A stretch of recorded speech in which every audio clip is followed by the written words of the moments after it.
વિરોધની સભા યોજાઈ, જે આપ નેતા ગોપાલ ઇટાલિયાએ ભાજપ પર આકરા પ્રહાર કર્યા.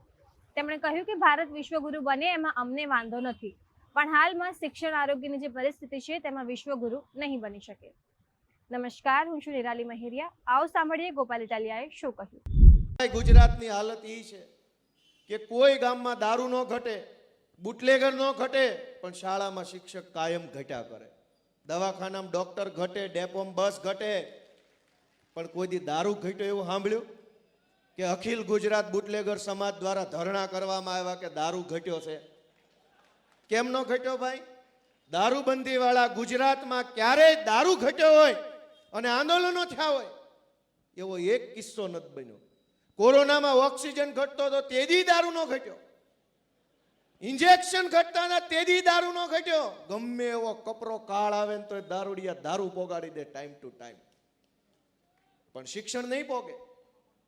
દવાખાનામાં સુવિધા નહીં વધે. દિવાળી ઉપર અહીંથી ગામડે જવું હોય તો બસ નહીં આવે.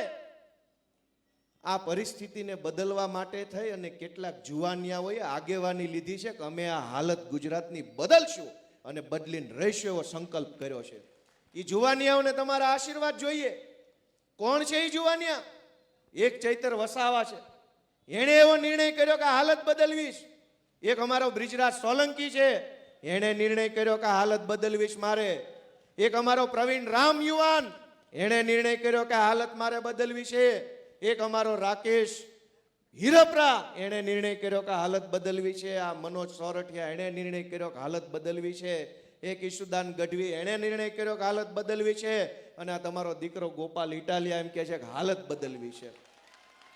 આ બધાય તમારા છોકરાઓ છે અને એ ગુજરાતની પરિસ્થિતિ બદલવા માટે આવ્યા છે. પણ પરિસ્થિતિ ક્યારે બદલાય?